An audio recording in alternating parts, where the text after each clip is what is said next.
Et bonne année! Premier épisode de l'année de fans de télé, j'espère qu'il vous plaira, sachez qu'il y a plein d'autres trucs qui devraient arriver. Mais en attendant, aujourd'hui on va parler du grand retour du Big Deal. C'est parti!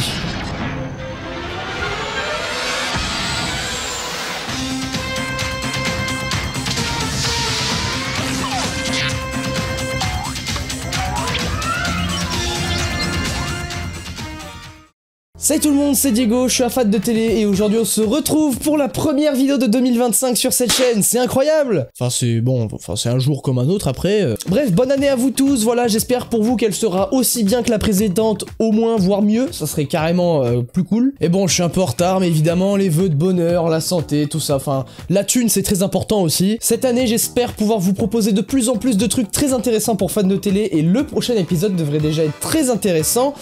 Donc voilà, j'ai rien d'autre à dire. Donc bien entendu, abonnez-vous pour pas le louper, voilà, ça c'est dit. Et aujourd'hui on parle du Big Deal, parce que oui, il est bel et bien revenu. Si vous avez loupé la com de RMC, effectivement la com était pas terrible cette année, mais on va justement en parler. Alors c'est parti, on en parle.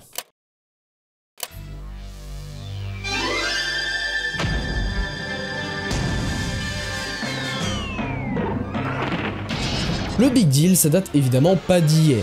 La première émission a été diffusée en 1998 sur TF1. Et c'est dans ces années-là d'ailleurs que les jeux télé sur TF1 c'était très important. Oui, puisqu'il y en avait littéralement tous les soirs, toutes les saisons, il y avait un jeu tout le temps. Et en l'occurrence de 98 à 2004, c'était le Big Deal proposé par Vincent Lagaffe. Alors déjà la création de l'émission c'était un beau bordel en soi, puisque Vincent Lagaffe est arrivé chez les producteurs et il a dit: écoutez, je vais présenter l'émission en queue de pyrose, je vais jamais répéter. Si je fais des fautes de français, de vocabulaire, de syntaxe, je ne répéterai pas. Je vais parler le langage de la rue. Je vais co-animer avec un présentateur virtuel qui sera un extraterrestre. Tu ne fais vraiment pas un métier facile. Et je vais faire l'émission dans un décor explosé d'usine désaffectée. Et il y a eu un grand silence autour de la table. Et le patron de TF1, Patrick Lelay à l'époque, a accusé un petit silence de quelques secondes. Et puis lui il m'a regardé en disant: mais t'es vraiment un grand malade. Ça peut être prêt dans combien de temps? Je veux essayer. Et c'est ainsi que le Big Deal a commencé. C'est une histoire assez folle et même pour aujourd'hui on pourrait se dire que Vincent Lagaffe, on a l'habitude de le voir comme ça.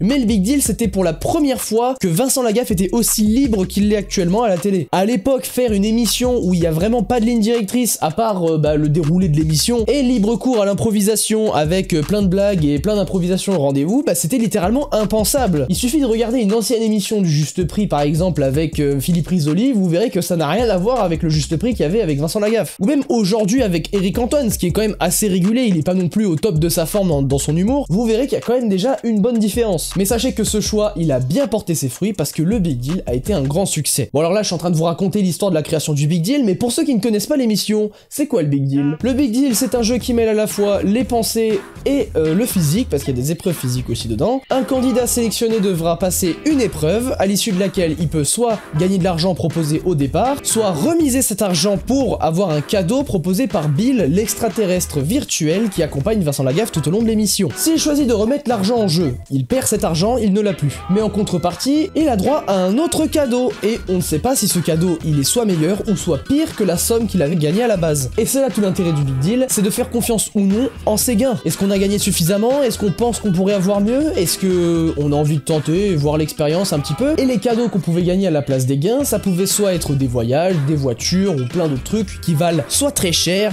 ou soit pas cher du tout quoi. Et ce concept là ça leur avait d'ailleurs valu une polémique à l'époque, puisqu'un candidat avait refusé sa somme d'argent pour un cadeau qu'on ne connaît pas du coup, et il s'avère qu'en fait ce cadeau c'était considéré comme un mauvais cadeau, et absolument tout le monde sur le plateau, Vincent Lagaffe, l'extraterrestre, bref, tout le monde se foutait de la gueule du cadeau qui était un voyage à Sarcelles. Et c'est là que le maire de Sarcelles a pété un plomb, il a dit: arrêtez de dire que notre ville est mauvaise, venez-y, venez voir, vous verrez que c'est bien. Bonsoir à tous, avant de démarrer l'émission de ce soir, je voudrais m'adresser à tous les Sarcelloises et Sarcelloises qui ont vu les images lundi dans le Big Deal, et ces images ont blessé certaines personnes et on en est navré, on en est désolé, c'est pas du tout le but ni de ma profession, ni de mon métier, ni de l'équipe, ni de ce jeu. Bon voilà, c'était une petite polémique, bon chacun a son avis là-dessus, mais quoi qu'il en soit, l'émission qui est arrivée après, Vincent Lagaffe s'est excusé face au public, et c'est à peu près la seule grosse polémique qu'on a eue autour de l'émission. Et il faut se le dire, à l'époque, le Big Deal pour un jeu télévisé, c'est un carton. Quand je vous dis un carton, bon, la blague est pas drôle. L'émission, en quotidienne, quasiment tous les jours, elle faisait 6 millions de téléspectateurs.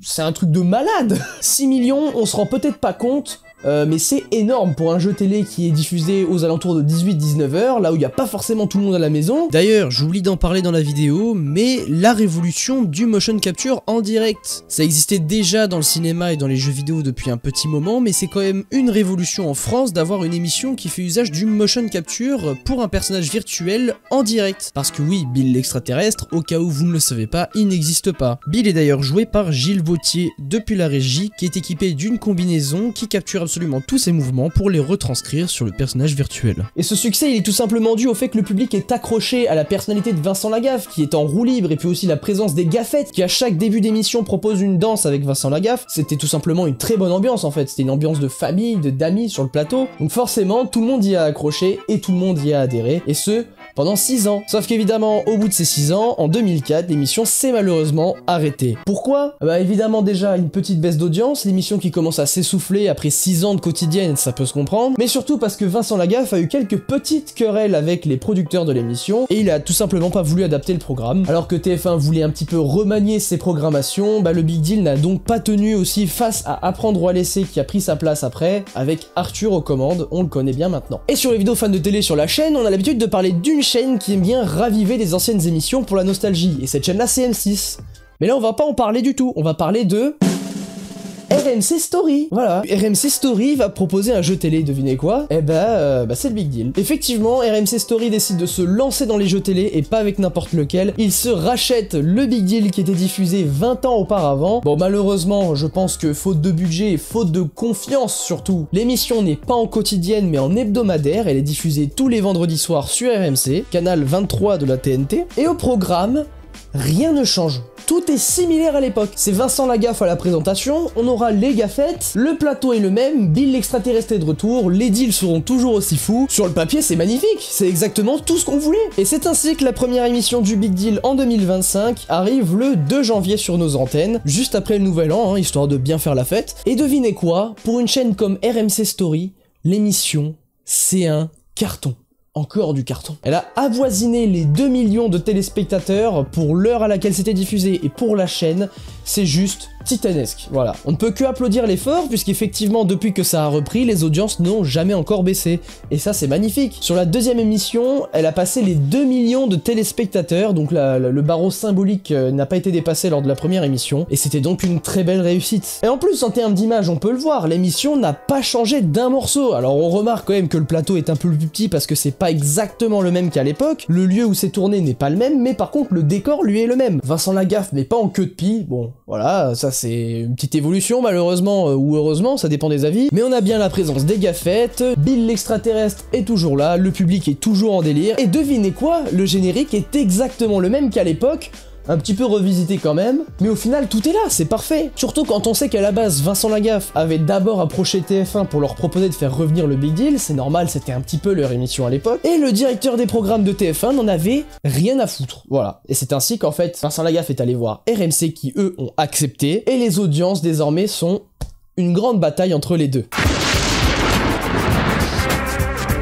Depuis la première diffusion du Big Deal, plein d'internautes s'amusent à comparer les audiences de TF1 et de RMC Story pour savoir si à un moment donné, RMC va dépasser TF1 grâce au Big Deal. Et d'ailleurs, Vincent Lagaffe ne manque pas de balancer des petits pics au directeur des programmes de TF1 pour lui faire rappeler qu'il aurait mieux fait d'accepter le Big Deal sur leur antenne. Mais du coup, que penser de ce retour? Parce que c'est quand même quelque chose de similaire, en fait identique à l'ancienne émission, il y a quasiment rien qui change. Et c'est là qu'en fait, on peut se poser plusieurs questions. Est-ce qu'au final, ils auraient mieux fait de réimaginer un petit peu l'émission pour la renouveler? Ou est-ce que c'est très bien d'avoir fait comme à l'époque? Et c'est là que c'est à vous de donner votre avis, j'espère dans les commentaires, parce que c'est là qu'il y a plusieurs écoles qui s'affrontent. D'un côté, les personnes qui sont très contentes de revoir le Big Deal tel qu'il était à l'époque, c'est ça qu'on voulait voir, on veut pas de changement, c'est nickel. Mais de l'autre côté, des gens qui peut-être penseraient que c'est un peu dommage de pas essayer de renouveler l'émission, de faire une nouvelle charte graphique ou quoi que ce soit. Si vous voulez mon avis, quand les productions font revenir des émissions, l'objectif c'est de faire raviver la nostalgie. Pour moi, il y a donc aucun moment où il faut changer la charte graphique ou quoi que ce soit de l'émission, et pour moi le retour du Big Deal est donc parfait. On ne On ne demande qu'à une chose quand on voit une annonce, le Big Deal revient. On ne demande qu'à revivre les moments qu'on a passés il y a 20 ans. Alors le fait de voir l'émission dans le même cadre que